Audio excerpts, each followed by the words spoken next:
Hello guys, welcome to my YouTube channel. आज की कहानी हज़रत मूसा अलैहिस्सलाम की और क़ारून की कहानी है। जैसे कि बनी इसराइल में एक त्यौहार मनाया जा रहा था और क़ारून बनी इसराइल में वो फर्द था जिसे अपनी दौलत पर बहुत ज़्यादा गरूर था।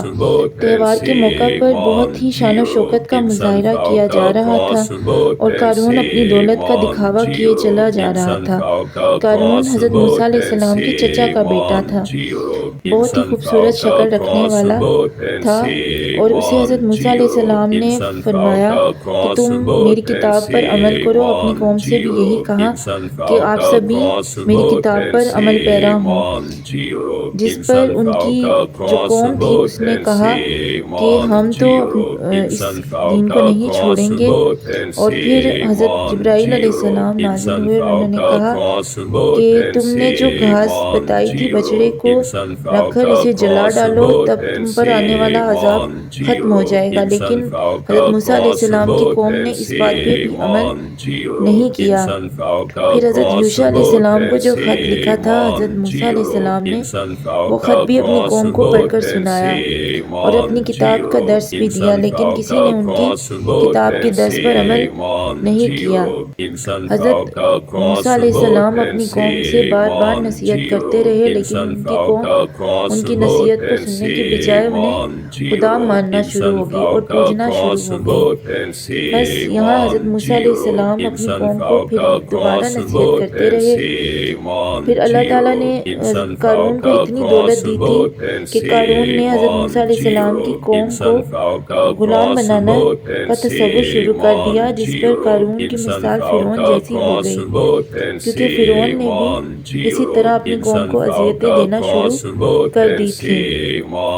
क़ारून, अल्लाह ताला ने तुम्हें बहुत दौलत दे रखी है। हज़रत मूसा अलैहिस्सलाम ने क़ारून से फरमाया कि तुम्हें बहुत ज़्यादा अल्लाह ताला ने दौलत दे रखी है, तुम ये गरीबों में क्यों नहीं बांटते, तुम ज़कात क्यों नहीं अदा करते, तुम राह रास्त पर आ चुके हो, इस्लाम कबूल कर चुके हो, तो तुम ज़कात क्यों अदा नहीं करते। इस पर हज़रत मूसा अलैहिस्सलाम को क़ारून ने कहा कि जो ईमान वाले थे वो तो नादान हैं और नादान ही आखिरत को दुनिया पर तरजीह नहीं देते हैं, यानी कि आखिरत को दुनिया से बेहतर समझते हैं। ऐसे लोग बेवकूफ़ होते हैं। फिर हज़रत मूसा अलैहिस्सलाम ने क़ारून से कहा, अल्लाह ने मुझे हुक्म दिया है कि तुम अपने माल से ज़कात अदा करो।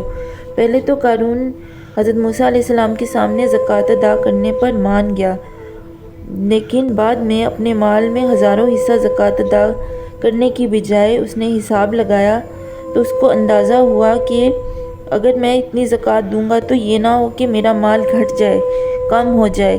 क़ारून इस पर घबरा गया। क़ारून एक लालची इंसान था, इसलिए हज़रत मूसा अलैहिस्सलाम का मजाक उड़ाने लगा, उन पर इल्ज़ाम तराशी करने लगा, गुस्ताखी से बोला, हमें तुमसे यही उम्मीद थी, तुम हमारे पास दुनिया का दीन लेकर आए हो।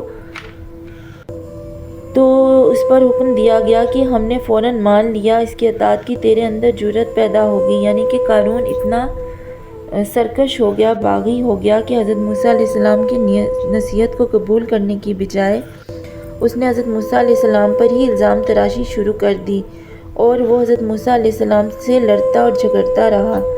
हज़रत मूसा अलैहिस्सलाम इसरार करते रहे कि ज़कात तो अल्लाह का हुक्म है। हज़रत मूसा अलैहिस्सलाम ने कहा कि कीमियागरी से सोने को चांदी के ज़रूर बनाते वक्त जितना वक्त लगता है उतना तुम मोहताजों को दे दो तो तुम्हारी ज़कात अदा हो जाएगी। ये सुनकर क़ारून बोला, इसके बदले में तुम्हारा खुदा मुझे क्या देगा। हज़रत मूसा अलैहिस्सलाम ने कहा, इस नेकी के बदले में तुम्हें जन्नत मिलेगी। वो सरकश बागी बोला, मैंने जन्नत को क्या करना है। हज़रत मूसा अलैहिस्सलाम ने उसे बहुत समझाया कि दुनिया की ज़िंदगी तो आर्जी होती है, जबकि आखिरत की ज़िंदगी हमेशा की है। आखिर बड़ी कोशिश के बाद ज़कात अदा देने को क़ारून तैयार हो गया।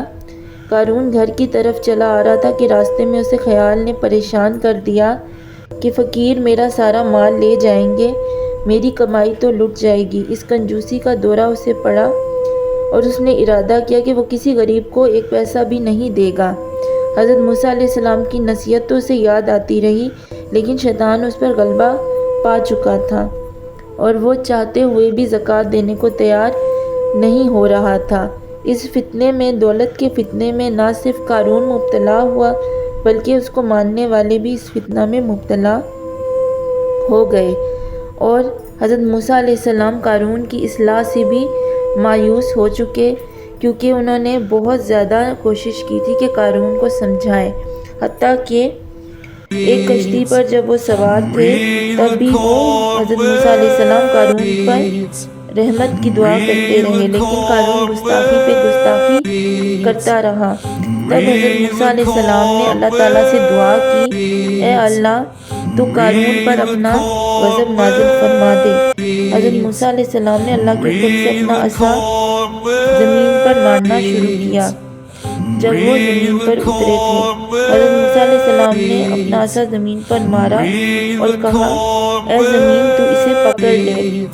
یہ الفاظ انہوں نے ادا کیے کیونکہ قارون بار بار گستاخی کرتا ہی چلا جا رہا تھا۔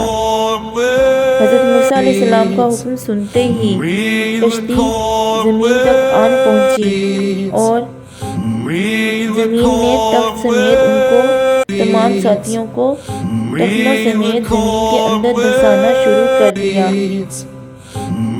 قارون اور اس کے ساتھی حضرت موسیٰ علیہ السلام کے آگے فریاد کرنے لگے، اے موسیٰ ہمیں معاف کر دے، ہمیں معاف کر دے۔ تب قارون کو وہ منظر بھی یاد آیا جب حضرت موسیٰ علیہ السلام کشتی پر سوار تھے اور ان کے پیغمبر ہونے کی دلیل یہ تھی کہ وہ بڑی نرمی سے قارون کو اصلاح کی طرف بلا رہے تھے، جیسے سورہ قصص کی آیت 81 میں اللہ فرماتا ہے، پھر ہم نے قارون اور اس کے محل کو زمین میں دھسا دیا، بس اس کے لیے کوئی اچھی جماعت مددگار ثابت نہیں ہوئی جو خدا کے عذاب سے اسے بچائے۔